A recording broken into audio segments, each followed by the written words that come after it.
Alice had always trusted Betty. After all, Betty was more than just her best friend. She was a sister, a confidant, someone she had shared every joy and sorrow with over the last 15 years. It was impossible for Alice to imagine a life without Betty in it. Yet tonight, everything she thought she knew about her best friend and her husband Nathan was about to be shattered. Alice had no idea why Betty insisted on planning her birthday party this year. It had always been something Alice and Nathan did together, a quiet dinner, perhaps a small gathering of their closest friends and family. But this year, Betty insisted on handling everything, even choosing the venue, El Blanc, one of the most exclusive restaurants in the city. As Alice sipped her champagne, she couldn't shake the feeling that something was off. Her husband, Nathan, stood at the front of the room, preparing for what she thought would be his annual birthday toast. But there was something in his eyes, something that didn't sit right. The slight quiver in his voice, the way his gaze avoided hers, made her spine tingle. Her grip on the crystal flute tightened as her stomach flipped, the growing dread overwhelming her. "Before we celebrate another year of my beautiful wife's life," Nathan began, his voice carrying an unfamiliar edge, "I need to share something important." The room fell silent. All eyes were on him, but Alice's were locked on Betty, who stood near the vintage wine cabinet, her red lips curling in a smile that no longer seemed friendly. In that moment, the pieces clicked together. The long, mysterious business trips Nathan had been taking, the secret of phone calls, and now this moment. Betty's poised posture and the glint of anticipation in her eyes confirmed it. The unthinkable was true. Nathan cleared his throat and turned toward Betty. Alice's heart began to race, her pulse pounding in her ears as she tried to steady herself. "Nathan," she whispered, barely audible. He turned toward Alice, his voice trembling as he addressed her. "You've been an incredible part of my life, Alice, but sometimes love finds us in unexpected places." Betty stepped forward, her emerald dress catching the light as she moved to stand beside Nathan, her smile wide and smug. "Nathan and I have fallen in love," she announced, as if she were revealing the recipe for a favorite dish, her voice dripping with ease. "We never meant for this to happen, but the heart wants what it wants." Alice's mind reeled. Her best friend. Her husband.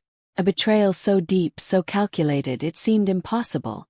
The room buzzed, nervous laughter reverberated through the walls, their friends and family all awkwardly raising glasses, pretending to understand, pretending to celebrate this moment of devastation. Alice stood frozen, her thoughts racing as everything she thought was real, every belief she had about trust and loyalty, crumbled before her.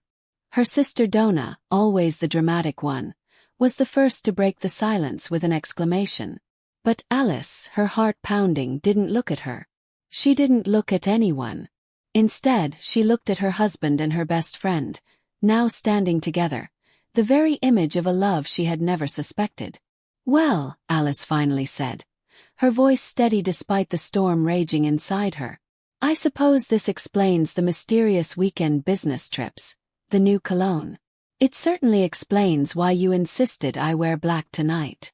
She locked eyes with Betty, the venom in her words clear. "How thoughtful of you to dress me for my own funeral." The entire room went still. Alice took a deliberate sip of her champagne, her gaze unyielding. She set the glass down carefully, the diamond bracelet Nathan had given her catching the light as it fell from her wrist and landed with a soft clink on the table. "You will regret this," Alice said softly, but with such conviction that it reverberated across the room. She didn't say it as a threat, but as a promise. And for the briefest moment, Alice saw a flicker of doubt in Betty's eyes, a hesitation in Nathan's. Betty stepped forward, reaching out to touch Alice's arm, but Alice smoothly stepped back. "Thank you all for coming to celebrate," she said, her voice but composed. "Please enjoy the cake Betty spent hours choosing. It would be a shame to let all her careful planning go to waste." With that, she turned on her heel and walked out of the restaurant, her steps measured, her head high. No, this was her story. The next morning, Alice disappeared. Not physically but socially. Her phone buzzed incessantly with messages from concerned family and friends. She ignored every single one. The world thought she was broken, hiding from the truth, drowning in the weight of betrayal. But Alice wasn't hiding. She was gathering her strength. She threw herself into her work, her lawyer's mind sharp and focused. She was determined to take Nathan down piece by piece. She knew his weaknesses better than anyone. The years of their marriage had given her intimate knowledge of his professional life, his clients, his business deals, and his vulnerabilities. She examined Nathan's business dealings. As a corporate lawyer, she knew exactly where to look. What she found was enough to bring his entire empire crashing down. She also turned her attention to Betty, who had built an empire of her own through real estate, and soon she found her weaknesses too. But those whispers, Alice realized, could also be used to destroy her. And Alice would not rest until she had done just that. By day, Alice was the composed, professional lawyer everyone knew. By night, she became a ghost in the world of high society, moving like a shadow through the lives of those who had once laughed at her humiliation. She studied Nathan's clients, Betty's social media, and every detail of their private lives. She was meticulous, patient, and above all relentless. Over time, Nathan's business partners grew nervous. His firm was audited. Key clients backed out of deals. Betty's real estate ventures, once seen as untouchable, began to falter as anonymous tips led to investigations into her properties. The dominoes began to fall, one after another. While Nathan and Betty flaunted their relationship, Alice watched from afar, letting the storm she had set in motion consume them. Every time they thought they had control, Alice struck again, just when they least expected it. She planted stories, leaked documents, and with every move, reminded them why they should have feared her silence. As Nathan's firm faced a major scandal and Betty's luxury developments crumbled under the weight of fraud allegations, Alice felt no joy. Her revenge had been perfect. It was complete. But what did it really mean? What had it all been for? The months passed. Alice's transformation was undeniable. She had become a woman who could bend the world to her will. The quiet, trusting woman who had once been humiliated at her birthday party was gone. In her place was a woman who had learned the hard way what power truly meant. And then one night Nathan came to her. His arrogance was gone. His confidence was shattered. He was a shadow of the man who had once stood proudly beside Betty. "I need to talk to you," Nathan begged, his voice hoarse. Alice stood at the door, taking in his appearance.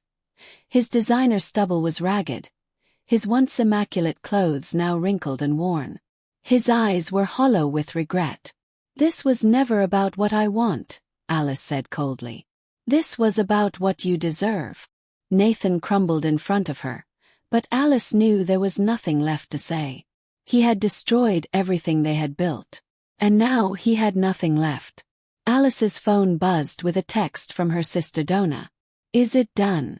Are you finally satisfied?" Alice smiled, a real smile this time. "Almost. There's just one more scene left to play." Over the next year, Alice rebuilt her life. The professional triumphs, the new ventures, the sense of control, they became her new focus. Alice had been the architect of her revenge. She was defined by her strength, her resilience, and the power to create something new. And that, she realized, was the sweetest victory of all.